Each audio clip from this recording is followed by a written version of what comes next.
নামাজি দিনদার পরেজগার মানুষ তার বরং কম থাকে, সে বরং কম পায়। বাড়ি নাই, ঘর নাই, কলকারখানা নাই, আর নামাজ রোজা করে না, হজ যাকাত করে না, আল্লাহর সাথে বিরোধিতা করে, আল্লাহরে মানেই না, বলে দেয়ার ইজ নো গড, স্রষ্টা বলতে কেউ নাই। এই ড্রিঙ্ক অ্যান্ড বি মেরি, এই হচ্ছে তাদের থিওরি, তাদের দর্শন, তাদের ফিলসফি। এই জাতীয় লোকগুলি বরং দেখা যায় তারা ক্ষমতা পায়, বাড়ি হয়, গাড়ি হয়, কল হয়, কারখানা হয়, সম্মান পায়। এটা কেন? এর কারণ হচ্ছে আল্লাহ রাব্বুল আলামিন এই পৃথিবীর কোনো মূল্য দেন না। এই পৃথিবীর মূল্য যদি আল্লাহ পাকের কাছে একটা মশার ডানার তুল্য যদি হতো, আল্লাহ পাক বিদ্রোহীদেরকে, কাফেরদেরকে এক ঢোক পানি আল্লাহ পাক গিলতে দিতেন না। এবার চিন্তা করেন, আল্লাহর ব্যাপারে যে দৃষ্টান্ত দেওয়া হয়েছে, দৃষ্টান্তটা কত গুরুত্বপূর্ণ। মশার ডানার তুল্য, মশার ডানার তুল্য এই পৃথিবীর দাম নাই আল্লাহর কাছে।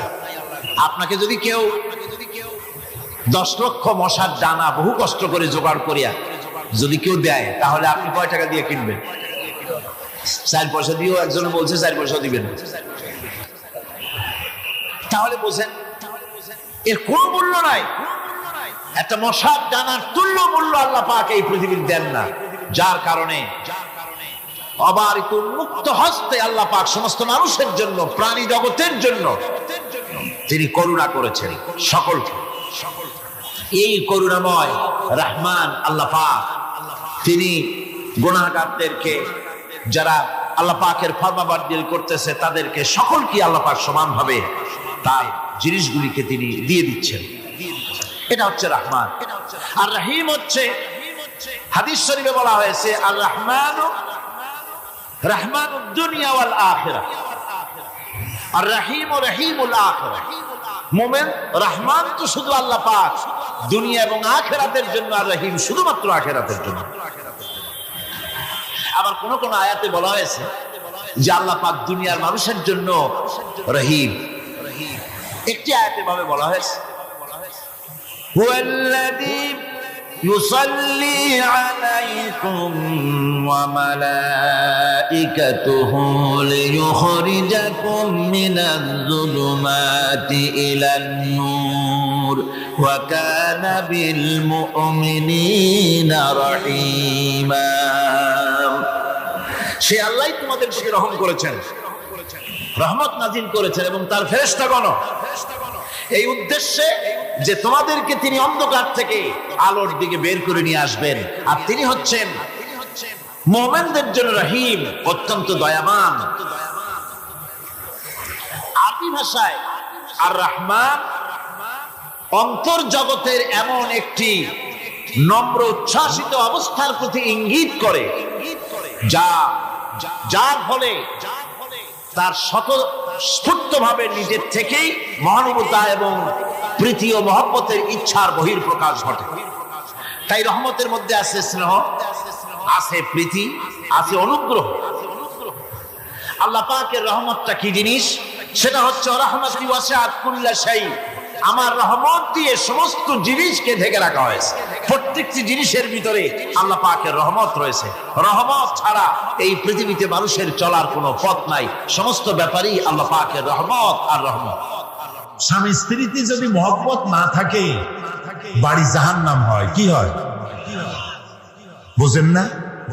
যেই বাড়িতে স্বামী স্ত্রীতে মহব্বত নাই, আপনার বাড়িতে আপনি 1000 কোটি টাকার মালিক হন, গুলশানে আর বনানীতে বাড়ি থাকুক 40টা, কিন্তু স্ত্রীর সাথে মহব্বত নাই, আপনার বাড়ি, আপনার জীবন জাহান্নামের জীবন। ওদের দেশে তাই, স্বামী তার স্ত্রীকে বিশ্বাস করে না, স্ত্রী তার স্বামীকে বিশ্বাস করে না। স্ত্রী তার স্বামীরে বলে যে আজকের রাতে আমার বয়ফ্রেন্ড আমার সাথে রাত কাটাবে, তুমি অন্য কোনো ফ্ল্যাটে অথবা রেস্টুরেন্টে গিয়ে থাকো। স্বামী বেচারা যদি অসন্তুষ্ট হয়ে পুলিশে খবর দেয়, যদি পুলিশকে, স্বামী যদি তার স্ত্রীকে এই কাজে বাধা দেয়, তাহলে স্ত্রী 999 ডায়াল করে, সাথে সাথে থানা থেকে পুলিশ আসে, স্ত্রী নালিশ করে, আমি আমার বয়ফ্রেন্ড নিয়ে ঘুরবো, মার্কেটিং করবো, রাত কাটাবো, সে আমার মৌলিক অধিকারের উপরে হস্তক্ষেপ করেছে, সে আমাকে বাধা দেয়। পুলিশ বলবে, বেটা তোমার স্ত্রী একটা বয়ফ্রেন্ড কেন, 15টা বয়ফ্রেন্ড নিয়ে থাকবে, তাতে তোর কি, বাইরে চলে যা। এই হলো সত্তা। প্রিয় ভাই, সব বানানো কথা বলার অভ্যাস আমার নাই। আমার চোখে দেখেছি মা নিজের বাচ্চাকে পুশ চেয়ারে করে রাস্তা দিয়ে ঠেলে নিয়ে যায়, আর কুত্তার বাচ্চা কোলে নিয়ে আটে। এই সন্তান তার মাকে কেন শ্রদ্ধা করবে, কেন ভালোবাসবে? ওই স্বামী তার স্ত্রীর জন্য প্রাণ দিবে কেন? যে স্ত্রী তার স্বামীর সামনে ভিন্ন পুরুষের কণ্ঠলগ্ন হয়ে থাকে। এবং ওই স্ত্রী বা স্বামীকে শ্রদ্ধা করবে কেন? যে স্বামী তার স্ত্রীর সামনে অন্য মেয়েদের বাহুলগ্ন হয়ে থাকে। ভালোবাসা নাই। সেই জন্য বৎসরের মধ্যে একদিন হলেও ভালোবাসার নামে ভনিতা করা লাগে বলে 14ই ফেব্রুয়ারি তারা বেছে নিছে। আমরা ওই জাতিকে বলি, আমি আজকে পরিষ্কার বলতে চাই, এটা বিশ্ব ভালোবাসা দিবস নয়, এটা বিশ্ব বেহায়া দিবস। আমার দরকার নাই তোমার ওই ভালোবাসা, কারণ আমার জন্মই হয়েছে ভালোবাসা দিয়া। আমার রাসূল বলেছেন, আদ-দীনু আন-নাসিহা, ইসলাম হলো ভালোবাসা। ইসলাম মানেই ভালোবাসা, ইসলাম মানেই ভালোবাসা। আজকে তো দিবসের অভাব নাই। পিতৃ দিবস, মাতৃ দিবস, নারী দিবস, কন্যা দিবস, স্বাস্থ্য দিবস, কলেরা দিবস, বসন্ত দিবস।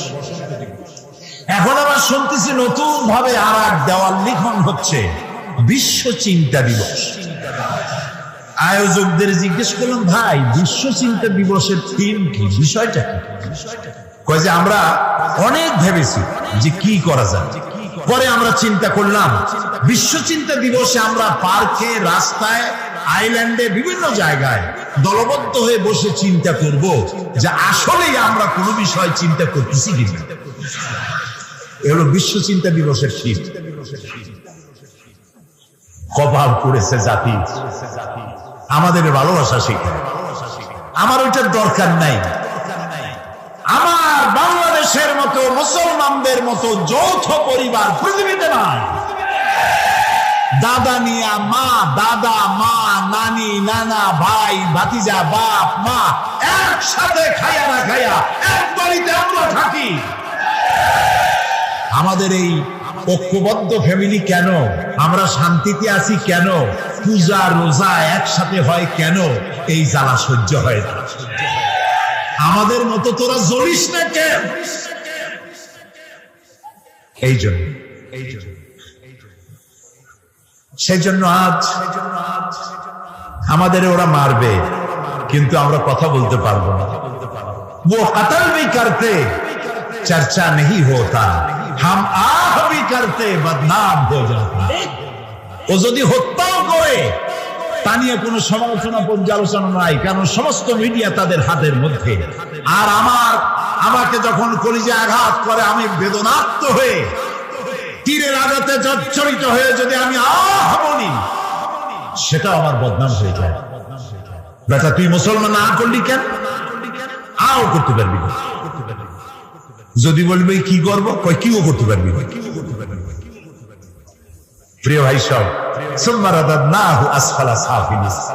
দিন আসতেছে, এই রাত 12 ঘন্টার বেশি থাকবে না। মেঘ আসলে সূর্য ঢেকে যায়। চিরকালের জন্য সূর্য ঢাকা থাকে না, চিরকালের জন্য রাত থাকে না। অমাবস্যা রাতের অন্ধকার কৃষ্ণ ঘন, এই রাতের শেষে পূর্ব দিগন্ত আলোকিত হয়ে সূর্য উদ্ভাসিত হয়ে যায়। মেঘে ঢাকা আকাশ, মনে হয় কুয়াশায় আর সূর্য দেখা যাবে না। এরপরে আল্লাহ তাআলা কুয়াশার মেঘের মধ্য থেকে সূর্যের আলো দিয়ে পৃথিবীকে উদ্ভাসিত করে দেন। আজ যে দুরবস্থা হয়েছে মুসলমানদের, এই দুরবস্থা থাকবে না, পরিবর্তন হবেই। ইসলামের সূর্য উদিত হবে, হবে, হবে ইনশাআল্লাহ।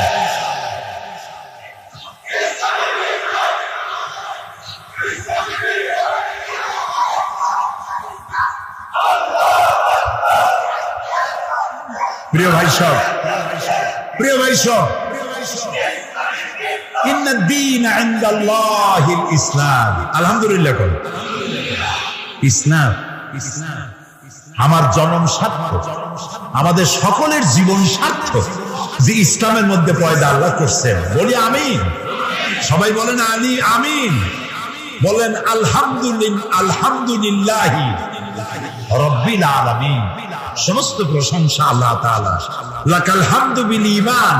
বলেন লাকাল হামদু বিল ঈমান ওয়া লাকাল হামদু বিল কুরআন ওয়া লাকাল হামদু বিল ইসলাম। ইসলামের জন্য আমাদের জীবন ধন্য হয়ে গেছে।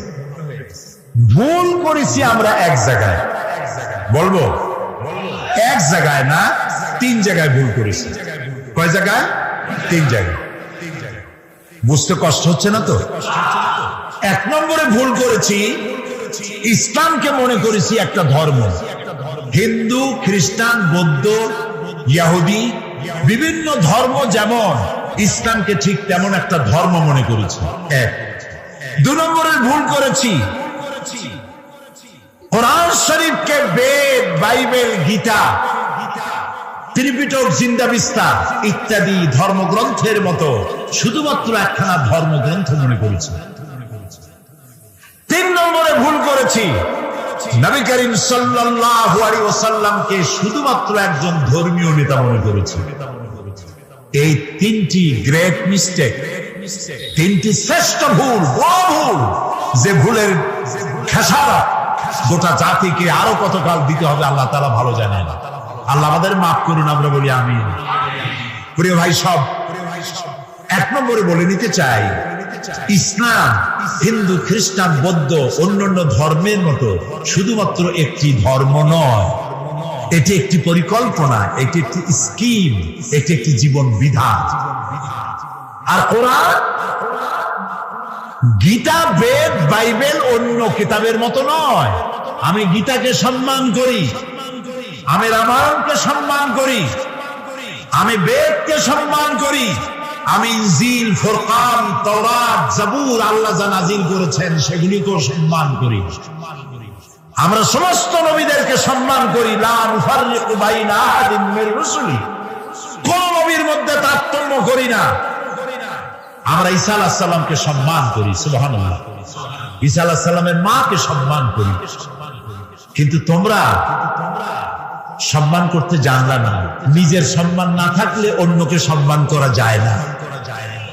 রাসূলুল্লাহর মাথায় বোমার মতো পাগড়ি পরাইয়া আর অর্ধনগ্ন নারী 2 পাশে বসাইয়া আমার নবীকে বেইজ্জত করতে পারো নাই, বিশ্বের 600 কোটি মানুষকে বেইজ্জত করেছো, পৃথিবীর সভ্যতাকে বেইজ্জত করেছো। আমার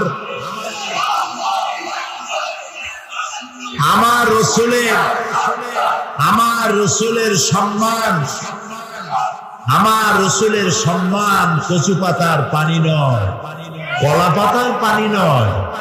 আমার রসুলের সম্মান হিমালয়ের পাহাড় সমান না। আমার রসুলের মর্যাদা আকাশ সমান না। আমার রসুলের মর্যাদা আল্লাহর আরশের সমান। আল্লাহর আরশ পর্যন্ত, আল্লাহর আরশে এই পৃথিবীর কোন মানুষকে আল্লাহ তাআলা দাওয়াত দেন নাই, আমার রাসূলকে দাওয়াত দিয়েছে।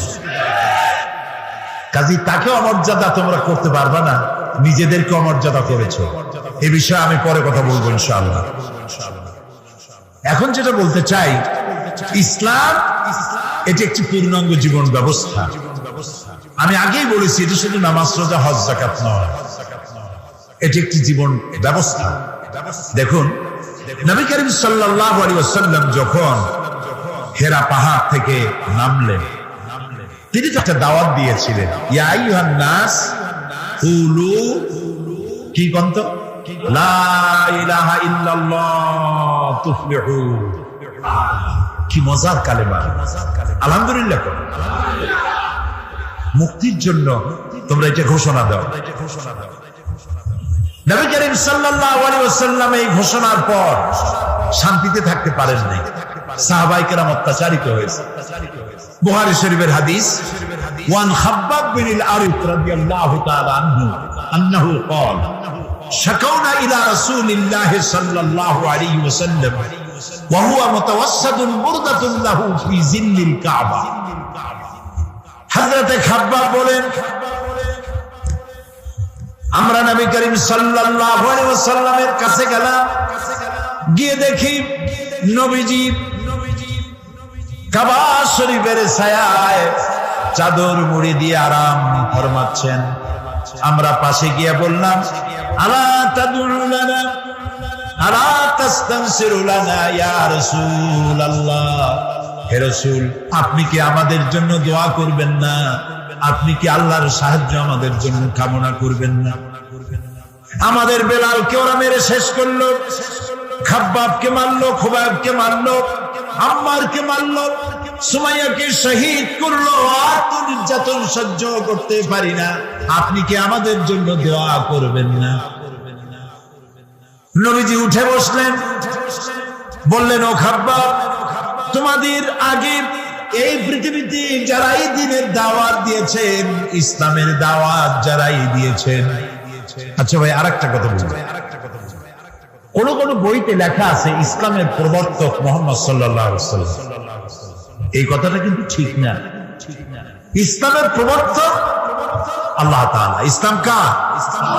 কিছু লোক আছে বেয়াদব, এদেরকে বেয়াদব ছাড়া আমি আর কিছু বলতে পারি না।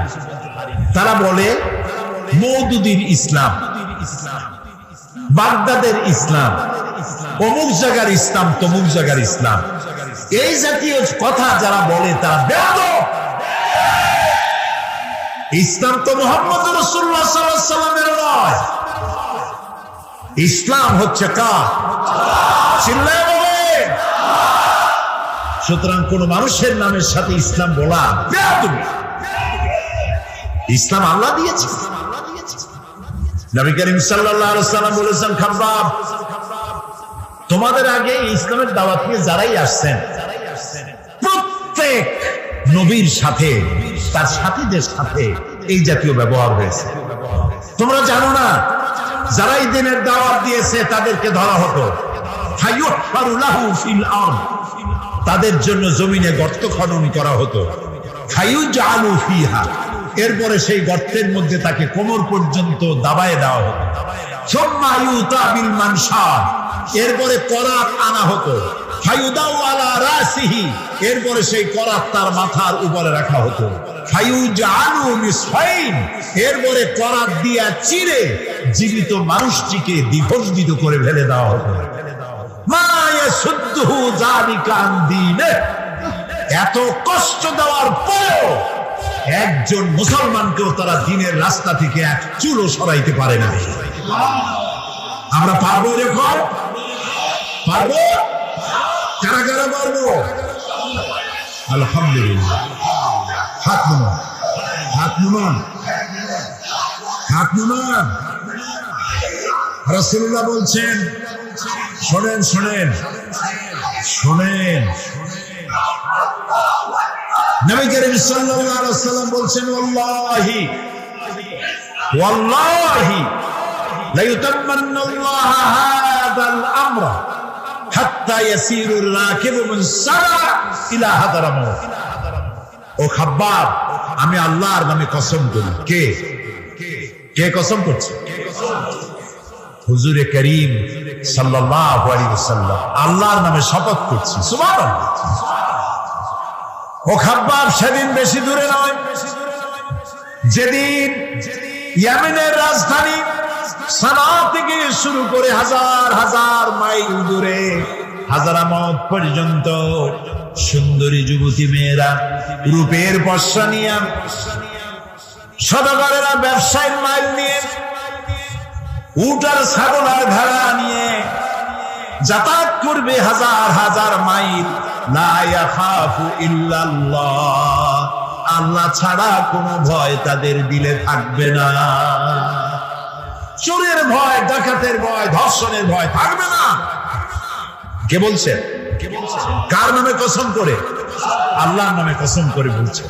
তারপরে রাসূলুল্লাহ বলছেন আবিন জিদু আলা গানামি, তবে হ্যাঁ এই ভয় থাকতে পারে, সাথে যদি উট ছাগল ভেড়া থাকে তো বাঘের ভয় তো থাকতেই পারে। আল্লাহর কথায় রসুলের কথায় কোনো ফাঁক থাকে না। কথা কি বোঝেন? একজন এক এলাকার এক বক্তা ছিল, ইলেম কালাম কম। উনি মাহফিলে গিয়ে দেখতেন যে আলেম আছে কিনা, তাহলে ওয়াজ শর্ট করতেন, কারণ আলেম আছে কিনা তো বুঝবে কি করে। সেই জন্য তিনি বলতেছেন যে ভাই আজকে আমি একটা পাতার ওয়াজ করব, সেই পাতাটার ফজিলত সাংঘাতিক। পানিতে পড়লে একরকম, ডান্ডায় পড়ে একরকম, এরকম একটি পাতার ওয়াজ করতে চাই। জনগণ বলল আমরা এরকম ওয়াজ শুনতেই চাই। তিনি বললেন দেখেন, ওই পাতাটা যদি নদীর মধ্যে পড়ে কুমির হয়ে যায়, আর পাতাটা যদি ডান্ডায় পড়ে বাঘ হয়ে যায়।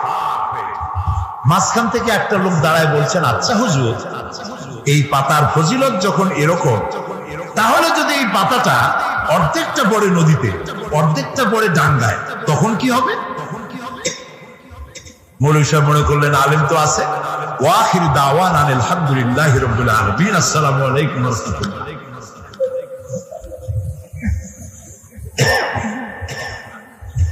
তো কথার মধ্যে ফাঁক থাকে মানুষের, কিন্তু কথার মধ্যে ফাঁক থাকে না আল্লাহর, কথার মধ্যে ফাঁক থাকে না রসুলের। এখানে আল্লাহ তাআলা রসুল বলছেন লা ইয়াখাফু ইল্লাল্লাহ, আল্লাহ ছাড়া কোনো ভয় থাকবে না। তারপরে যদি কেউ উট নিয়ে যায়, ছাগল নিয়ে যায়, আর পাহাড়িয়া বাঘ এসে যদি উট নিয়ে যায়, তাহলে রসুলের কথার মধ্যে তো অসুবিধা হয়ে গেল। লোকেরা বলবে উনি বললেন আল্লাহ ছাড়া ভয় নাই, ভয় তো আছে।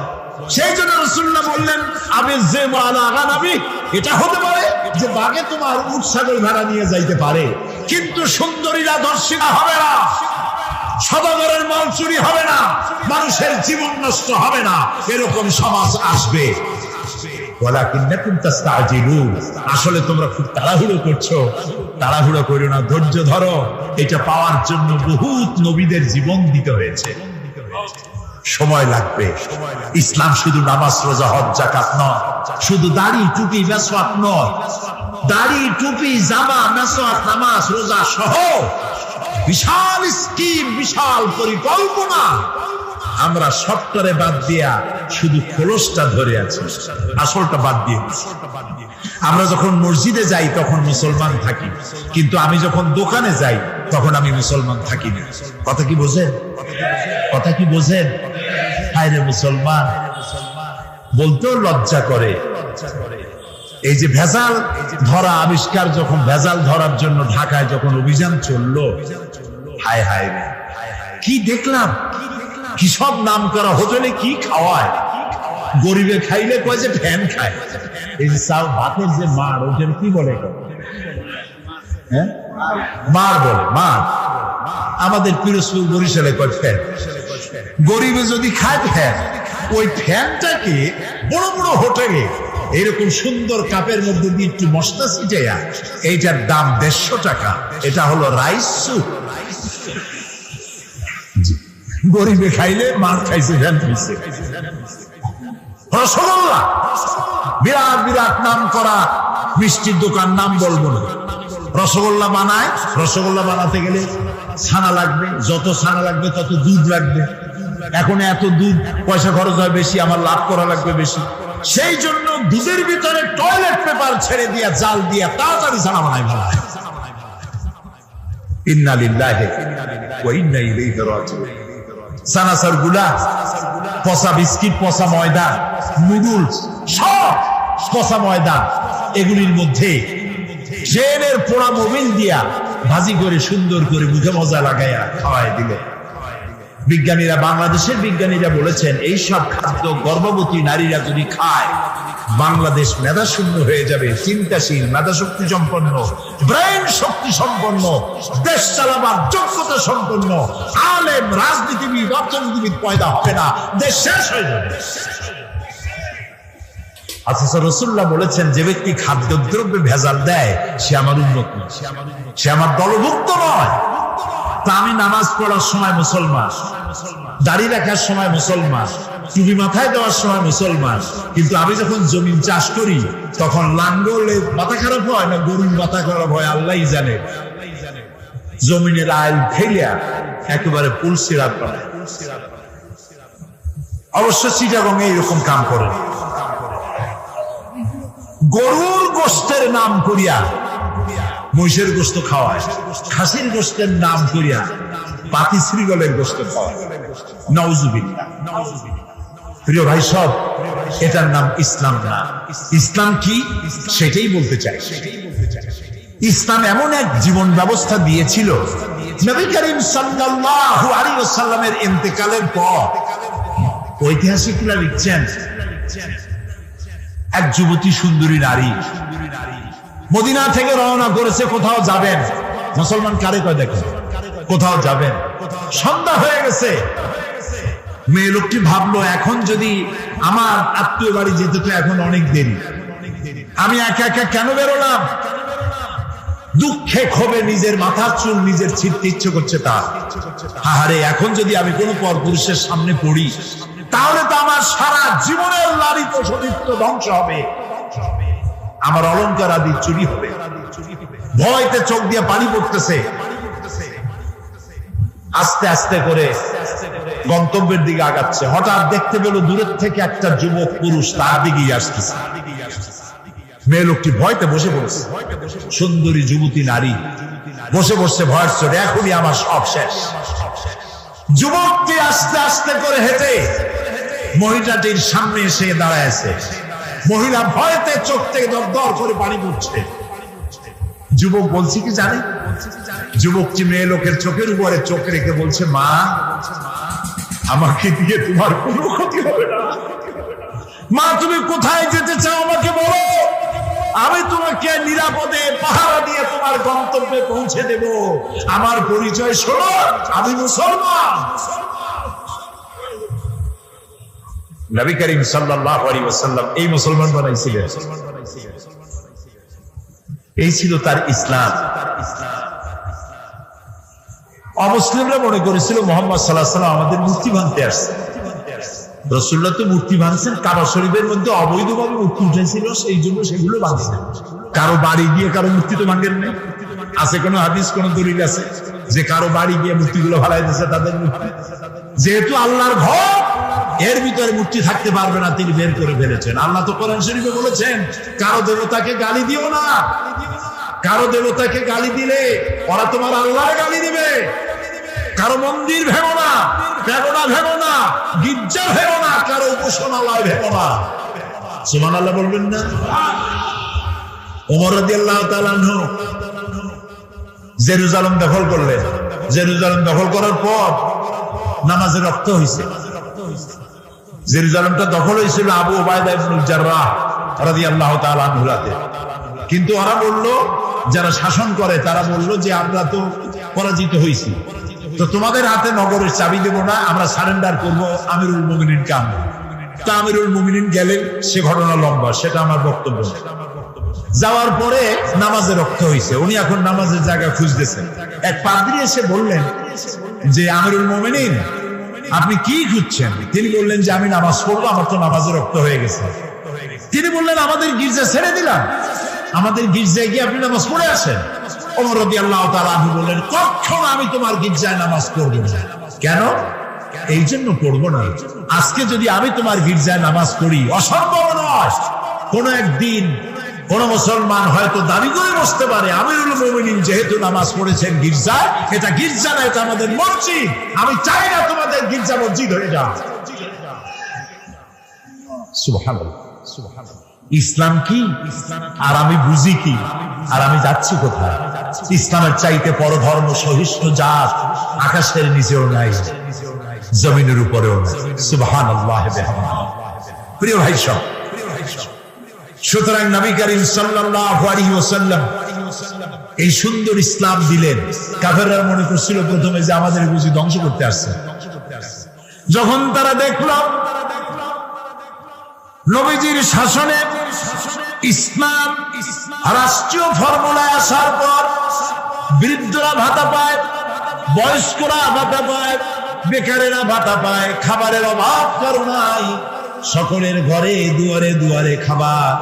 নিরাপত্তার প্রশ্নে মানুষ আর দরজা খুলে ঘুমায়, চোরের ভয় নাই, ডাকাতির ভয় নাই। যারা চোর ছিল, ডাকাত ছিল, তারা মানুষের সম্পদের পাহারাদার হয়ে গিয়েছে।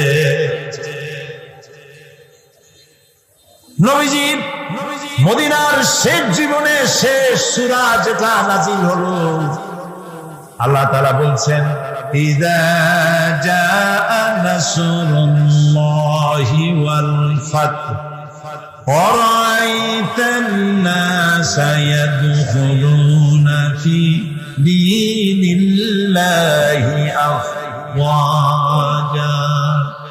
ফাসাব্বিহ বিহামদি রাব্বিকা ওয়াস্তাগফির ইন্নাহু কানা তাওয়াবা। যখন আল্লাহর মদদ আসবে, বিজয় আসবে, দেখতে পাবেন দলে দলে লোক ইসলামে প্রবেশ করছে। নবী করিম সাল্লাল্লাহু আলাইহি ওয়াসাল্লামের ইন্তেকালের আগে দেখা গেল আশেপাশে আর কাফের নাই, সব ইসলামের ছায়াতলে চলে এসেছে, ঘোষণা করেছে লা ইলাহা ইল্লাল্লাহু মুহাম্মাদুর রাসূলুল্লাহ। সুবহানাল্লাহ। অবস্থা এমন হলো, নবী করিম সাল্লাল্লাহু আলাইহি ওয়াসাল্লাম ইন্তেকাল করেছেন, হযরত আবু বকর রাদিয়াল্লাহু তাআলা ক্ষমতায় এসেছেন, চিফ জাস্টিস বানাইছেন ওমর রাদিয়াল্লাহু তাআলা কে বিচারপতি। ঐতিহাসিকরা লিখছেন, ফামাকাসা আমান কামিলান ফালাম ইয়াখতাসিম ইলাইহি ইসনান। একটা বছর পার হয়ে গেল, হযরত ওমরের আদালতে একটা মামলা আসে নাই, একটা মামলা নাই। সুবহানাল্লাহ কইতে ইচ্ছে করে না? যাই দেখেন তো চট্টগ্রাম আদালতে কত হাজার মামলা পড়ে আছে, সারা বছরে একটা মামলা নেই। হযরত ওমর গিয়া বললেন, মা হাজাতা বি ইনদা কওমিল মুমিনিনা ইয়া খলিফাত রাসূলিল্লাহি সাল্লাল্লাহু আলাইহি ওয়াসাল্লাম। হে আল্লাহর রাসূলের খলিফা, এই জাতির জন্য বিচারপতির দরকার, আমি এই চাকরিতে আর থাকতে চাই না। তিনি প্রশ্ন করলেন, কেন কেন তুমি বলছো? তিনি বললেন, একটা বছর বসে থাকলাম, একটা মামলা নাই, তা আমি ওখানে বসে থাকবো কেন? সিদ্দিক আকবর রাদিয়াল্লাহু তাআলা প্রশ্ন করলেন, ওমর, এই যে মামলা হইল না, এর কারণটা কি? তুমি কোন চিন্তা করছো? বলেন, হ্যাঁ চিন্তা করেছি। আমি চিন্তা করে দেখলাম, হে খলিফা, আপনি আমাকে এমন একটা জাতির জন্য আমাকে বিচারপতি বানিয়েছেন যে জাতির দিন হচ্ছে দিন হুমুন নাসিহা। এ জাতির দিন হচ্ছে ভালোবাসা আর ভালোবাসা। সুবহানাল্লাহ বলবেন না? সবাই সবাইকে ভালোবাসে, কারো সাথে কারো ঝগড়া নাই, বিবাদ নাই। সুবহানাল্লাহ। ওয়া মানহাজুহুমুল কোরআন, আর তাদের মানহাজ, তাদের দস্তুর, তাদের কনস্টিটিউশন হচ্ছে আল্লাহর কালাম। সুবহানাল্লাহ। ওয়া আমালুহুম আল আমরু বিল মারুফ ওয়ান নাহি আনিল মুনকার, আর তাদের আমলটাই হচ্ছে মানুষকে ভালো কাজের আদেশ দেওয়া আর অন্যায় কাজ থেকে মানুষকে ফিরিয়ে রাখা। কুল্লু ওয়াহিদিন মিনহুম ইয়ারিফু হাদ্দাহু ফায়াকিফু ইনদা। এর প্রত্যেকটি ফার্দ, প্রত্যেকটি জনগণ জানে যে আল্লাহর আদেশ নিষেধ কোথায়। প্রত্যেকেই তার বর্ডারে এসে থেমে যায়, বর্ডার ক্রস করে না। ওজনে কম দিও না, খাদ্যে ভেজাল দিও না, মিথ্যা কথা কইও না, নারী ধর্ষণ করো না, জেনা ব্যভিচার করো না, হত্যা করো না, গীবত গাইও না, জমিনের আয় উঠেলো না, মদ খাইও না, জুয়া খেলো না। যা যা এগুলি বর্ডার, তিলকা হুদুদুল্লাহ। এগুলি কি বলুন তো? আল্লাহর বর্ডার। বলেন না এগুলি কি? আল্লাহ তাআলা বলছেন, ফালা তাকরাবুহা, এটাকে ক্রস করা তো দূরের কথা, এটার কাছেও যেও না। সুবহানাল্লাহ। কুল্লু ওয়াহিদুম মিনহুম ইয়ারিফু হাদ্দাহু ওয়া ইয়াকিফু ইনদা। বর্ডারে দাঁড়ায় যায়, বর্ডার ক্রস করে না। এবং ওয়াইদা মারিদা আহাদুহুম আদু, তাদের মধ্যে যদি কেউ অসুস্থ হয় তাহলে তাকে তারা দেখতে যায়। আজকে আমরা এই আমল হারাই ফেলাইছি। দোতলায় মানুষ মরে, তিনতলায় বিবাহ হয়, খোঁজও জানে না। জিজ্ঞাসাও করেন। এই অবস্থা হয়ে গেছেন। প্রিয় ভাই, সব ইসলামী আদতগুলি আমাদের মধ্যে আসা দরকার, আমাদের মধ্যে ইসলামী আমলগুলি হওয়া দরকার। রাসূলুল্লাহ কারো অসুখ হইলে দেখতে যাইতেন, কিছু নিয়ে যাইতেন, মাথায় হাত বুলাইতেন, ফু দিতেন, দোয়া করতেন। সুবহানাল্লাহ। আপনার শত্রু যদি হয়, অসুস্থ হয়েছে, আপনি যদি তাকে দেখতে যান, একটু কমলা নিয়ে যান, একটু বেদানা নিয়ে যান, একটু আঙ্গুর নিয়ে যান, আপনার সাথে শত্রুতা থাকবে, চক্ষু লজ্জার সৃষ্টি হবে। তাহাদ্দু তাহাব্বু, হাদিয়া দাও, মহব্বত বাড়বে। আর সালাম দাও, গণ গণ সালাম দাও। সুবহানাল্লাহ। আফশুস সালাম, রাসূলুল্লাহ বলেছেন সালাম দাও, বেশি করে সালাম দাও। সুতরাং নবী করিম সাল্লাল্লাহু আলাইহি ওয়াসাল্লাম যে জীবন ব্যবস্থা এনেছিলেন, সেই ব্যবস্থা ছিল এরকম, যেখানে ঝগড়াঝাটি ছিল না, মারামারি ছিল না। এই হলো ইসলাম।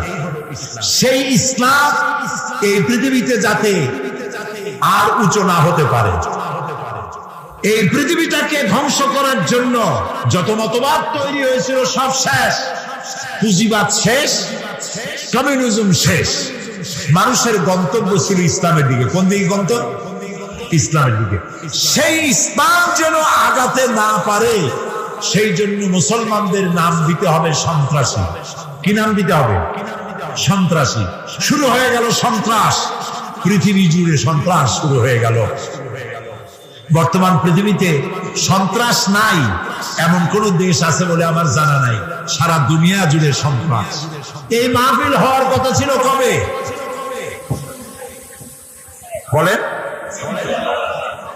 ডিসেম্বর মাসে বোমা খইয়ের মতো ফুটতে লাগলো চতুর্দিকে। কেন ফুটাইলো? তারা বলতে চায় তারা আল্লাহর আইন প্রতিষ্ঠা করবে। কার আইন? আল্লাহর আইন প্রতিষ্ঠা করবে। এখন আল্লাহর আইন প্রতিষ্ঠার জন্য বোমা মারবে। শুরু হয়ে গেল বোমা। একসাথে বাংলাদেশের কতগুলি ৬৩টা জেলায় বোমা শুরু হলো। আমরা এগুলোর নামও শুনি নাই জীবনে। নাম হলো জামাতুল মুজাহিদিন, হরকুতুল জিহাদ, তারপরে আর একটা কি, না না না, জেএমবি, হরকুতুল জিহাদ, হিজবুত তাহরীর। তারপরে আবার নাম হলো, এটা আবার নতুন নাম, জানি না এটা আবার কোথা থেকে আবিষ্কার হইলো, আল্লাহ জানে। সে নতুন নাম আর একটা হয়েছে, সেটা হলো আল জঙ্গিতুল জংলা। একটা আল শব্দ বসাই দিলেই মনে হবে যেন ওটা ইসলাম। এখন তারা ইসলাম প্রতিষ্ঠা করবে বোমা মেরে। এটা কি জন্যে? আল্লাহর আইন। আমাদের স্লোগান ছিল আল্লাহর আইন চাই, আর কি চাই বলেন না সবাই? আল্লাহর আইন চাই। আর আল্লাহর আইনকে বদনাম করার জন্য শোনেন, মাথা খাটায় শোনেন কথা, আল্লাহর আইনের কথা যাতে আর পৃথিবীতে উচ্চারিত হতে না পারে, জিহাদের নাম যাতে মুসলমানেরা না নিতে পারে, সেই জন্য শুরু হলো ষড়যন্ত্র।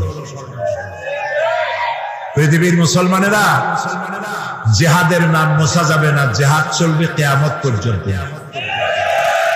তবে জিহাদটা কি, জিহাদটা কি সেটা বুঝতে হবে। জিহাদ আর কিতাল এক জিনিস নয়, জিহাদ আর যুদ্ধ এক জিনিস নয়, হলি ওয়ার এবং যুদ্ধ এক জিনিস নয়। জিহাদ এক পবিত্র জিনিস। সেটি কি? সেটি হচ্ছে জিহাদের আবিধানিক এবং পারিভাষিক অর্থ হচ্ছে যে কোনো উদ্দেশ্যকে সফলতার শীর্ষে পৌঁছে দেওয়ার জন্য যে প্রাণান্তকার প্রচেষ্টা করা হয়, ওই প্রচেষ্টার আরবি নাম হলো জিহাদ। এটা যুদ্ধ নয়। এখন আমার মূল লক্ষ্য ইসলাম প্রতিষ্ঠা। আমার মূল লক্ষ্য কি? এই ইসলাম প্রতিষ্ঠার জন্য আমি যদি বই লিখি, তাহলে এটা আমার লেখার জিহাদ। আমি এটা প্রতিষ্ঠার জন্য যদি আমি বক্তৃতা করি, এটা আমার বক্তৃতার জিহাদ। এটা প্রতিষ্ঠার জন্য যদি আমি মাল খরচ করি তো এটা আমার মালি জিহাদ।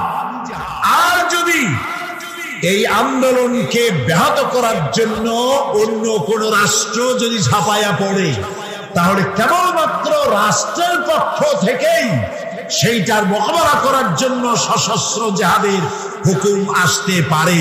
কোন রাজনৈতিক দল, কোন ব্যক্তি জিহাদের অর্ডার দেওয়ার কোন ক্ষমতা নাই, এখতিয়ার নাই, এই অনুমতি ইসলাম দেয় না।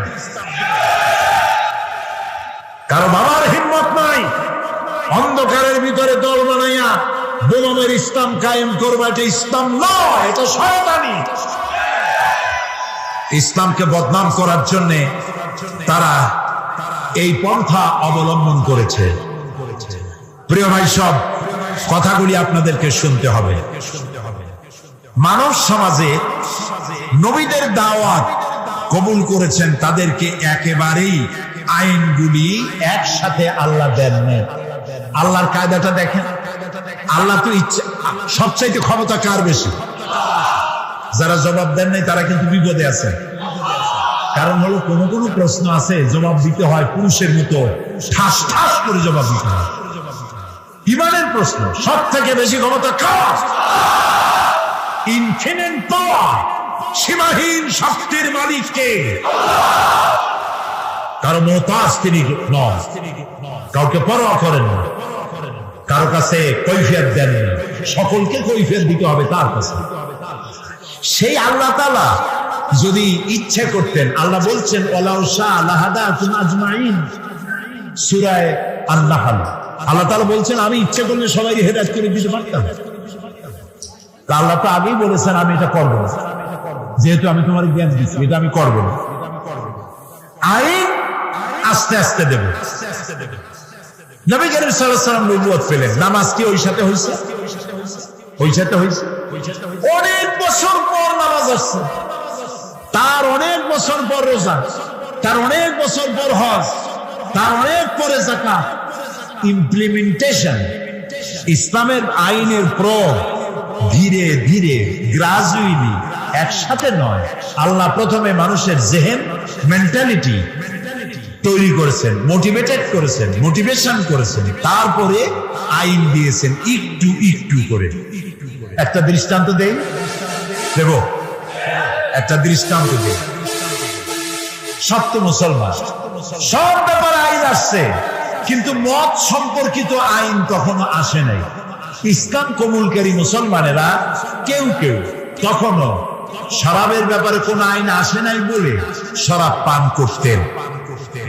প্রশ্ন উঠল, হে রাসূল, এই যে মদ টদ খাইয়া মাতলামি করে টরে, এসব ব্যাপারে তো কোনো আইন টাইন আসলো না, এটা বিষয়টা কি? তো রাসূলুল্লাহ কথা বলতেন না যতক্ষণ জিবরাইল না বলেন, জিবরাইল যতক্ষণ বলতেন না যতক্ষণ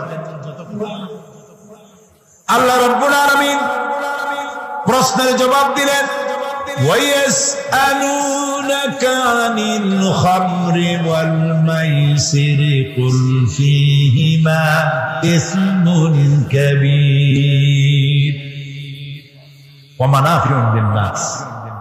হে নবী, আপনাকে প্রশ্ন করা হয় মদ এবং জুয়া সম্পর্কে, আপনি বলুন এই দুটোই ভালো জিনিস নয়, কল্যাণমূলক নয়, তবে এর মধ্যে মানুষের কিছু কল্যাণ আছে। মদের মধ্যে, জুয়ার মধ্যে মানুষের কিছু কল্যাণ আছে। 10 টাকা দিয়ে লটারিতে টিকিট কিনছে, যদি লাগিয়ে যায় তো 10 টাকার টিকিটে লেক্সাস গাড়ি পেয়ে গেছে, 10 কোটি টাকা পেয়ে গেছে। এখন জিন্দিগি যে গাড়ি দেখে নাই, 10,000 টাকা জীবন ওর ভাবেও চোখে দেখে নাই। সে যদি 1 কোটি টাকা হাতে পায়, ও কি দুনিয়ার আর দুনিয়া মনে করবে? ওর সামনে তো মেয়ে লোক তো যাইতেই পারবে না, যা খুশি তাই করবে। সেই জন্য কল্যাণ আছে, রাতারাতি আঙ্গুল ভুলে কলা গাছ হইতে পারে। মদ খাইলে কিছু সময়ের জন্য রাজা রাজা বান একটু হইতে পারে, কিন্তু কিন্তু উপকারের চাইতে অপকারিতা বেশি। কি বললেন আল্লাহ তাআলা? এটা এই আয়াত নাজিল হওয়ার পর যে সমস্ত মুসলমানরা মদ পান করতেন, ওনারা মনে করলেন যে মানুষের কল্যাণ আর অকল্যাণ আল্লাহর চাইতে তো তোর ভালো বোঝার কথা না। তিনি যখন বলছেন কল্যাণের চাইতে অকল্যাণ বেশি, কাজী এটা পান করবেন না। 25% শরাব শরাব ছেড়ে দিন। আরেকদিন এর কিছুকাল পরে একদিন নামাজ পড়তে গেছেন, একজন ইমাম ইমামতি করছেন তিনি, যিনি একটু আগে খাইয়ে আসছেন। 17 পারা শুরু করে 23 পারা গিয়ে ঢুকছে, মাথা তো ঠিক নাই। রাসূলের কাছে প্রশ্ন করলো যে এই তো নামাজ পড়লো ইয়া খাইয়া, এখন তো নামাজের মধ্যে পেঁচ লাগাই ফেলাইছে, এখন কি হবে? আল্লাহ তাআলা বলে দিলেন লা তাকরাবুস সালাত ওয়া আনতুম সুকারা হাত্তা তাআলামুনা মা তাকুলুন। যত তোমরা ওই অবস্থায় নামাজ পড়া তো দূরের কথা, নামাজের কাছেও যেও না যতক্ষণ তোমরা না বুঝো যে তোমরা কি বলছো। মাথার থেকে মদের ক্রিয়া না যাওয়া পর্যন্ত নামাজ পড়া তো দূরের কথা, কাছেও যেও না। বুদ্ধিমান মুসলমানেরা মনে করলেন এত খারাপ এটা খাইয়ে নামাজ পড়া তো দূরের কথা, কাছেও যাওয়া উচিত না, দেখতে এটা খাবো। আরো 25 ভাগ ছেড়ে দিয়েছে, তাও আমরা সুবহানাল্লাহ করবো না। এখন কত হইল রেশিও? কত? 50-50, অর্ধেকে খায় অর্ধেকে খায় না। আল্লাহর আইনের প্রতি আনুগত্যের রেশিও যখন এই পর্যায়ে আসছে, তখন চূড়ান্ত আয়াত নাজিল হয়ে গেল, ইন্নামাল খামরু ওয়াল মাইসিরু ওয়াল আনসাবু ওয়াল আজলামু রিজসুম মিন আমালিশ শাইতানি ফাজতানিবুহু। মদ, জুয়া, মূর্তি, পাশা এগুলি সব নিষিদ্ধ ঘোষণা করা হলো। এগুলি সব শয়তান কর্তৃক উদ্ভাবিত নোংরা কাজ, তোমরা ফাজতানিবুহু এগুলি পরিত্যাগ করো। শয়তান চায় এই কাজগুলির মাধ্যমে তোমাদেরকে আল্লাহর জিকির এবং স্মরণ থেকে বিরত রাখতে। ফাহাল আনতুম মুনতাহুন, তোমরা কি এগুলি জানার পরেও বিরত থাকবে না? তখন তো মাইক নাই, রেডিও নাই, টেলিভিশন নাই, মোবাইলও নাই। রাসূলুল্লাহ বললেন এই আয়াতগুলি রাস্তায় রাস্তায় তেলাওয়াত করো, যাও। কয়েকজন সাহাবী নামাজ দিলেন, সাহাবীরা রাস্তায় রাস্তায় আয়াত চিল্লায় পড়তেছেন। শরাব খানার ভিতরে যেসব মুসলমান শরাব খাচ্ছিলেন, কোরআনের আয়াত শুনতে পেলেন, হাতে গ্লাস ছিল, মদের ছুঁড়ে ফেলে দিলেন। মুখে নিয়েছিলেন, কুলি করলেন। যিনি গিলেছিলেন, গলায় আঙ্গুল দিয়ে বমি করে ফেলে দিলেন। মদের দোকানদার লাঠি মেরে তার মদের পাত্র ভেঙে চুরমার করে দিল। এর নাম মুসলমান, এর নাম ইসলাম, এর নাম ইসলাম। খাইসা দিয়া লা ইকরাহা ফিদ্দীন, দ্বীনের মধ্যে কোনো বাড়াবাড়ি নাই। আমাদের ধর্মনিরপেক্ষ ভাইরা ওনারা লা ইকরাহা ফিদ্দীন নিছেন ওনাদের ধর্মনিরপেক্ষের দলিল হিসাবে। না বুঝলে যা হয়। একজন মুরব্বী ওই দলে, নাম নেব না, বুঝে নিয়ে বেছে নাই, তিনি মুখে দাড়ি ছিল। আমি একদম বললাম, বড় ভাই এই ধর্মনিরপেক্ষ না থাকলে কি হয়? এইটারে বাদ দিলে আমরা তো কাছাকাছি হইতে পারি। আপনি আমার পাকা ধানে মই দেন না, আমিও আপনার হালের গরু পিটায় মারিনি। আপনাদের সাথে আমাদের কোনো শত্রুতা নাই। এটা করেন কেন? এটা বাদ দিতে পারেন না? কয় কোন কি? আল্লাহ নিজেই তো ধর্মনিরপেক্ষ। আস্তাগফিরুল্লাহ, কয় কি? আল্লাহর চাইতে ধর্মের পক্ষে কেউ আছে? এই তো কেবল আমি তো শুরুই করছি ইসলাম। আল্লাহ তো বলছেন আমার কাছে পছন্দ কেবলমাত্র ইসলাম। যেরকম কি আমার কাছে পছন্দনীয় কেবলমাত্র ইসলাম। আল্লাহ তো সব থেকে ধর্মের পক্ষে, আর আপনি কোন কি? কয় যে ওই যে আছে লাকুম দীনুকুম ওলিয়া দিন, ওটাও তো ধর্মের পক্ষে। লাকুম দীনুকুম ওলিয়া দিন, তোমার জন্য তোমার ধর্ম, আমার জন্য আমার ধর্ম। তার মানে কি? তার মানে হলো তুমি তোমার ধর্মের পক্ষে থাকো, আমি আমার ধর্মের পক্ষে থাকবো। সুবহানাল্লাহ। প্রিয় ভাই সব, ইসলাম এসেছে এইভাবে, মাঠ দাঙ্গা করে আসে না। দেখেন না রসুলের, আমি কি বলবো, আমি তো বলে শেষ করতে পারবো না। নবী করিম সাল্লাল্লাহু আলাইহি ওয়াসাল্লাম তখনও পর্দার আয়াত নাজিল হয় নাই। সাহাবীরাও বসা, মেয়ে লোকও বসা পাশাপাশি। এক যুবক মহিলা, এক যুবক পুরুষ, একটা সুন্দরী যুবতী, চেহারা ভালো লাগছে, তার দিকে এরকম তাকায় আছে। রাসূলুল্লাহ কিচ্ছু বললেন না, শুধু হাত দিয়ে মাথাটা ধরিয়া যুবকের আরেক দিকে ঘুরাই দিলেন। মুখ দিয়ে কিছু বলবেন না। যুবক মেসেজ পেয়ে গেছে না, এটার নাম ইসলাম। মারামারি নয়, কলজায় কষ্ট দেওয়া নয়, বোমা মারা নয়, ঠ্যাঙ্গা মারা নয়। আল্লাহ তাআলা বলছেন ফাবিমা রাহমাতিন মিনাল্লাহি লিনতা লাহু ওয়ালাউ কুনতা ফাজ্জাল গালিযাল কলবি লাম ফাদ্দু মিন হাওলিক। হে রাসূল, আপনার প্রতি আল্লাহর দয়া হলো এই, আপনার কলজাটারে আল্লাহ একদম নরম করে যেই কাছে আসে সিমেন্টের মতো লাগিয়ে যায়। যদি আপনার মেজাজ খারাপ হইতো, কলজাটা যদি শক্ত হইতো, কেউ কাছে আসতো না, সব দূরে সরে যেত। ইসলাম আসছে ভালোবাসা দিয়ে। সুবহানাল্লাহ। আপনারা বলতে পারেন তাহলে যুদ্ধ হইল কেন? বদর, ওহদ, হুনাইন, ইয়ারমুক, তাবুক, খন্দক হইল কেন? প্রত্যেকটি যুদ্ধ ছিল ডিফেন্সিভ, আত্মরক্ষামূলক। রাসূলুল্লাহ নিজে যুদ্ধ শুরু করেছে, এরকম একটি যুদ্ধের প্রমাণ কেউ দেখাতে পারবেন না। রাতের বেলায় কোন সাহাবীদের পাঠায় দেন নাই, এই গোত্রের লোকেরা আমার উপর ঈমান আনে না, আমার জ্বালাইছে, যাও আগুন জ্বালাইয়া পোড়ায় দাও। আছে এমন? সব থেকে রাসূলকে কে জ্বালাইছে বেশি? আব্দুল্লাহ বিন উবাই। এই আব্দুল্লাহ বিন উবাই রাসূলুল্লাহকে এত জ্বালাইলো, মরার সময় ছেলে পাঠাই দিল, রাসূলুল্লাহকে বলো আমার এই যে আমি যা করছি আমার তো দোজখ ছাড়া উপায় নেই। তো রাসূলুল্লাহর একটা জামা যদি আমারে দিতেন, আর তিনি যদি আমার জানাজাটা পড়তেন, নবী করিম সাল্লাল্লাহু আলাইহি ওয়াসাল্লাম জামা দিয়ে দিলেন। জানাজা পড়তে রওনা হইছেন, হযরত ওমর রাদিয়াল্লাহু তাআলা বলছেন, ইয়া রাসূলুল্লাহ, ওর জানাজা পড়বেন আপনি? এত কষ্ট দিল আপনাকে, ইসলামকে এত জ্বালাইলো, তার জানাজা পড়বেন আপনি? আল্লাহ তাআলা আয়াত নাযিল করলেন, এদেরকে আমি ক্ষমা করব না। রাসূলুল্লাহ বললেন আমি 70 বার মাফ চাইব। আল্লাহ বললেন 100 বারও যদি ক্ষমা চাওয়া হয় মাফ করা হবে না। আপনি যদি ক্ষমা চান অথবা ক্ষমা নাই চান, আমি তাকে ক্ষমা তো করবই না, আর কোনদিন এদের কবরের কাছে আপনি দাঁড়াবেন না। প্রিয় ভাই সব, মারদাঙ্গা করে ইসলাম আসে নাই। ইসলাম এসেছে পরিপূর্ণ মহব্বতের মধ্য দিয়ে, ভালোবাসার মধ্য দিয়ে ইসলাম পৃথিবীতে এসেছে। সুতরাং যারা বোমা মারতেছে ওরা ইসলাম বোঝে নাই। ইসলাম মানে তো শান্তি। ইসলাম মানে কি গন্ত? শান্তি। আসলাম তু, সারেন্ডার করলাম। আল্লাহ বললেন ইব্রাহিম আলাইহিস সালাম রে, আসলিম, সারেন্ডার করো। ইব্রাহিম আলাইহিস সালাম বললেন কি? আসলাম তু। আল্লাহ তাআলা বলেন ইব্রাহিম আসলিম। ইব্রাহিম আলাইহিস সালাম বললেন আসলামতু লিরাব্বিল আলামিন। সারেন্ডার হয়ে গেল, আত্মসমর্পিত হয়ে গেল। ইসলাম মানে শান্তি। আর আত্মসমর্পণ করে যারা, তারা হলো মুসলমান। আর আল্লাহর 99টি নামের মধ্যে একটি নাম হলো সালাম। সালাম মানে শান্তি। আমাদের সাথে একজনের আরেকজন যখন দেখা হয় আমরা কি বলি? আসসালামু আলাইকুম। আর আপনি কি করবেন শুনলে? ওয়ালাইকুম আসসালাম। ভুলবেন না, কিন্তু ভুলবেন না। সালাম দিবেন বড় বড়। যার সাথে যার দেখা হয় আসসালামু আলাইকুম, একটু পরে আবার দেখা হইলো আসসালামু আলাইকুম। বাড়ি যায় বউরে দেবেন সালাম। বাড়ি যায় বউরে কি দিবেন?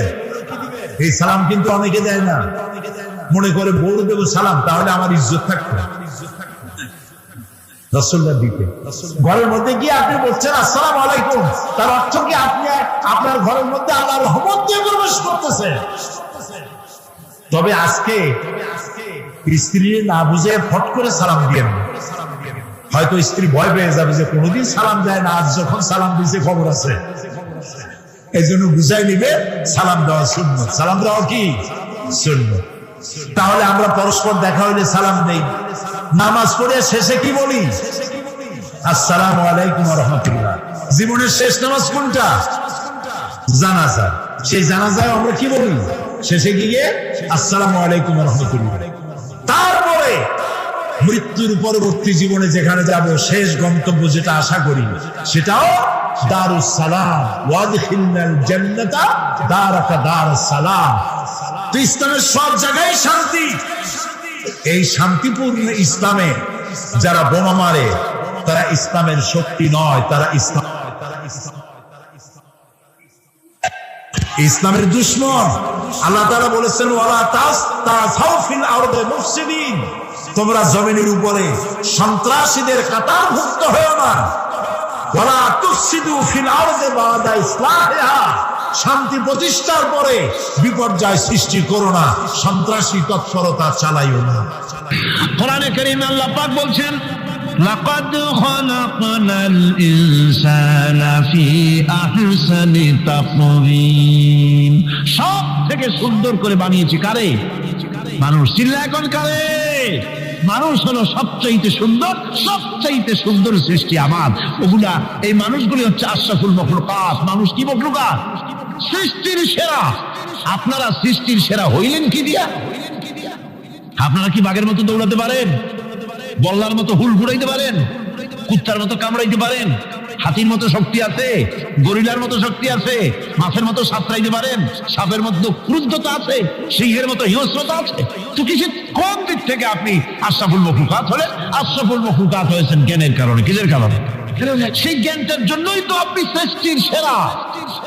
এই সৃষ্টির সেরা মানুষ, সুন্দর মানুষ, এই মানুষগুলি ثم رددناه في أسفل سافلين ثم رددناه أسفل سافلين। এই মানুষ নিচে নামতে নামতে এত নিচে নামে, শয়তান অবাক হয়ে গালে হাত দিয়া নিচের দিকে তাকায়া দেখে আর চিন্তা করে এর দূর নামলো কেমন। শয়তান অবাক হয়ে যায় মানুষের অবস্থা দেখে। আর America, British parliament, American parliament আইন পাস করে পুরুষে পুরুষে বিবাহ জায়েজ করে দিয়েছে সেখানে। নাউযুবিল্লাহি মিন যালিক। শয়তানের চাইতে অনেক কিছু। শয়তান ওই সব কাম জানেও না, বোঝেও না। শয়তান তো ভালো, কুত্তাও জানে না, ঠিক কিনা কর? কুকুরেও সমকামিতা করে না, শুয়োরেও করে না, গাধায়ও করে না। মানুষ কোথায় নামছে? এই মানুষ সৃষ্টির সেরা বানিয়েছিলাম, শয়তানের চাইতে নিকৃষ্ট হয়ে গেল। আল্লাহ পাক বলেন, ইল্লাল্লাযীনা আমানু ওয়া আমিলুস সালিহাতি ফালাহুম আজরুন গায়রু মামনুন। কিন্তু যারা ঈমান এনেছে, আমলে সালেহ করেছে, তাদের জন্য রয়েছে অপরন্ত পুরস্কার। এই অপরন্ত পুরস্কার আল্লাহ রাব্বুল আলামিন দান করবেন যারা নাকি মুমিন বান্দা, যারা নাকি ইবাদত করবে তাদের জন্য। এখন আমি আপনাদেরকে বলতেছিলাম যে ইবাদত গোলামি অর্থে, এর গোলামির পূর্ণ অর্থ সেটা হচ্ছে যে ব্যক্তি, পরিবার, সমাজ ও রাষ্ট্র, জীবনের সকল ক্ষেত্রে গোলামি করতে হবে কার? আল্লাহ পাকের। এই ইবাদত শব্দটাকে কোরআনে কারিমে কয়েকটা অর্থে ব্যবহার করা হয়েছে। সে অর্থগুলি আমাদের জানা দরকার। যেমন ইবাদত এবং দাসত্ব অর্থে আল্লাহ পাক বলছেন, সুম্মা আরসালনা মূসা ওয়া আখাহু হারুনা বিআয়াতিনা ওয়া সুলতানিম মুবিন। কতবার মূসা এবং তার ভাই হারুনকে আমার নিদর্শন দিয়ে তাদেরকে সুস্পষ্ট রূপে প্রমাণ সহ ফেরাউন এবং তার সভাসদের কাছে আমি পাঠিয়ে দিলাম। তারা যখন তাদের কাছে গিয়ে দ্বীনের দাওয়াত দিল, তখন তারা কি বলল? ফাকালু আনুমিনু লিবাশারাইনি মিসলিনা ওয়া কওমুহুমা লানা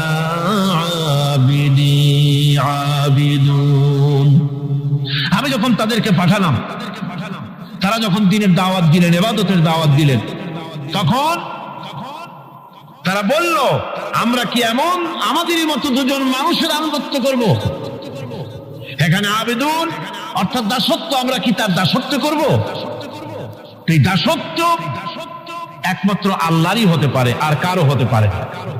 সেজন্য কোরআনে কারীম অন্যত্র বলছে, ইয়া আইয়ুহাল্লাযীনা আমানু কুলু মিন তাইয়্যিবাতি মা রাযাকনাকুম ওয়াশকুরু লিল্লাহি ইন কুনতুম ইয়্যাহু তা'বুদুন। হে ঈমানদারেরা, তোমরা যদি আমার ইবাদত করো, তবে আমি তোমাদেরকে যে সব পবিত্র জিনিস দান করেছি তা খাও এবং আল্লাহর শুকর আদায় করো। তো ইবাদত আল্লাহ পাকের করলে আল্লাহ পাক তাদেরকে খেতে দিবেন, পড়তে দিবেন, সবকিছু আল্লাহ পাক করে দিবে। তো আল্লাহ পাকের ইবাদত করতে হবে, আল্লাহ পাকের উপর ঈমান আনতে হবে, আর তাগুতকে অস্বীকার করতে হবে। অন্য আরেকটি আয়াতে কথাটা এভাবে এসেছে, فمن يكفر بالطاغوت ويؤمن بالله فقد استمسك بالعروة الوثقى لا انفصام لها والله سميع عليم। فمن يكفر بالطاغوت, যে ব্যক্তি তাগুত অস্বীকার করলো, ওয়া ইউমিন বিল্লাহ, এবং আল্লাহর উপর ঈমান এনেছে, ফাকাদ ইসতামসাকা বিল উরওয়াতিল উসকা, সে এমন এক মহান অবলম্বন ধারণ করলো যে কোন জিনিসই তাকে বিচ্ছিন্ন করে দিতে পারবে না, এমন এক মহান অবলম্বন ধারণ করেছে। সুতরাং আল্লাহর উপর ঈমান আনতে হবে, তাগুতকে অস্বীকার করতে হবে। ইবাদত জীবনের সকল ক্ষেত্রে করতে হবে কার? আল্লাহ পাক।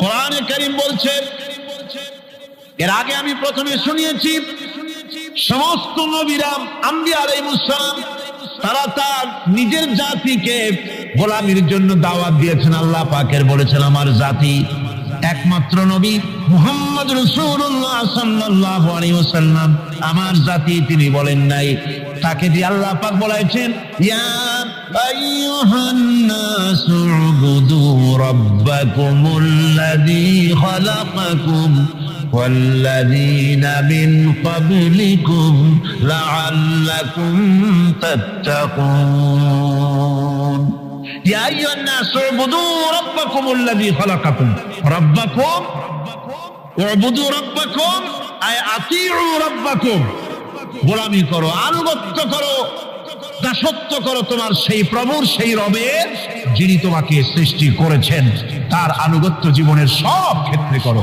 এক জায়গায় করলে হবে না, সব জায়গায় করলে হবে।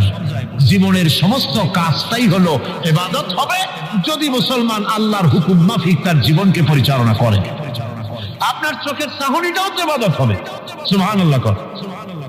এই চোখ দিয়ে গুনাহ কামাই করা যাবে, আবার এই চোখ দিয়ে সব কামাই করা যাবে।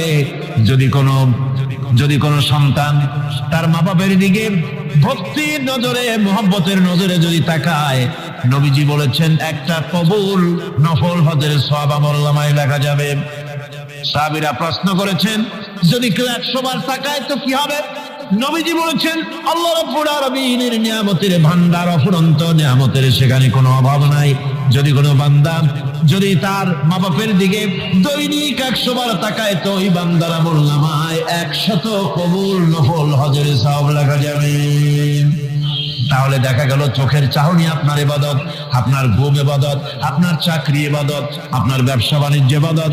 তার মানে হলো আল্লাহর গোলামি, আল্লাহর হুকুম অনুযায়ী কাজ করার নামই হচ্ছে ইবাদত। ইয়াকা নাবুদু ওয়া ইয়াকা নাস্তাঈন, পড়েন সবাই, ইয়াকা নাবুদু ওয়া ইয়াকা নাস্তাঈন।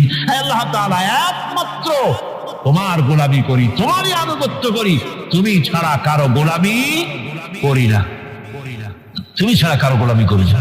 এখন দোকানদার নামাজের মধ্যে পড়লো ইয়াকা নাবুদু, ইয়াকা নাবুদু, নাবুদু শব্দটা হচ্ছে মুজারের সিগায় যায়, এর মধ্যে দুইটা কাল পাওয়া যায়, বর্তমান আর ভবিষ্যৎ, দুটি কাল পাওয়া যায়। নাবুদু, নাবুদু এই শব্দ দিয়ে বোঝানো হচ্ছে কি, আল্লাহ পাক এই নামাজের ভিতরে যেমন তোমার হুকুম পালন করে নামাজ আদায় করছি, যেমন নামাজের ভিতরে কিছু খাওয়া যায় না, বাইরে খাওয়া জায়েজ ছিল, নামাজ পড়ছি বলে খানাটা আমার জন্য হারাম হয়ে গেছে। কথা বলা জায়েজ ছিল, নামাজের ভিতরে কথা বলা হারাম করে দিলাম। ইদিগুদিক তাকানো জায়েজ ছিল, নামাজের ভিতরে ইদিগুদিক তাকানো বন্ধ করে দিলাম। তার মানে আমার জন্য চিরস্থায়ী, সবসময়ের জন্য আমার জন্য হালাল করে দেওয়া জিনিসগুলি এই নামাজের ভিতরে অল্প সময়ের জন্য হারাম করে প্রমাণ করে দিলাম। মাবুদ গো, এই নামাজের পরে চিরস্থায়ী হারামগুলি এইভাবে আমার জন্য হারাম করে নেব। নামাজটা পড়ছি যেভাবে করে, নামাজের বাইরের জীবন চালাবো সেইভাবে করে। সেজদা দিলেই তো সওয়াব হয়, সেজদা দিলে কি হয়? সওয়াব হয়। যদি কেউ 5-6টা সেজদা দিয়ে দেয় এক রাকাতের মধ্যে তো কি হবে? যদি কেউ নামাজ পড়লে তো সওয়াব হয়, ফজরের নামাজ যদি 4 রাকাত পড়ে তো কি হবে? মাগরিবের নামাজ যদি 2 রাকাত পড়ে অথবা 4 রাকাত পড়ে তো কি হবে? ইচ্ছে করে যদি এভাবে করে ভুল করবে নয়, ইচ্ছে করে যদি করে তাহলে আল্লাহর আইনের সঙ্গে বিরোধিতা করছে বলে সে বিদ্রোহী হিসাবে প্রমাণিত হবে। সুতরাং কথা হচ্ছে নামাজের ভিতরে আয় আল্লাহ পাক ইয়াকা না'বুদু, এই নামাজের ভিতরে তোমার হুকুম মেনে যেভাবে নামাজ আদায় করি, নামাজের বাইরের জীবনটাও তোমার হুকুম মেনে পালন করব। এটাই হচ্ছে ইবাদতের মূল থিম, মূল আইডিয়া, মূল ফিলোসফি।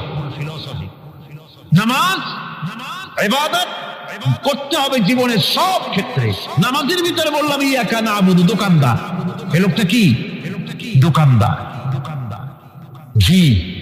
ঘি বিক্রি করবে, ঘি আনছে দোকানে। তারপরে নামাজ পড়তে দাঁড়িয়েছে, দোকানের পেছনে ছোট্ট ঘর আছে, নামাজ পড়তে দাঁড়িয়েছে, শুরু করে দিল আল্লাহু আকবার, আলহামদুলিল্লাহি রাব্বিল আলামিন, আর রহমানির রহিম, মালিকি ইয়াউমিদ্দিন, ইয়াকা না'বুদু ওয়া ইয়াকা। তাড়াতাড়ি পড়তে হবে যেহেতু খরিদ্দার আসতেছে। খরিদ্দার 2-4 জন ভিড় জমায়েছে, নামাজ ছেড়ে দিয়েছে। কর্মচারীকে ডাকছে, পেরেশন ভিতরে আসতো। আমি তো কেবল খাঁটি ঘি নিয়ে আসছি, ওর মধ্যে ভেজাল দিই নেই।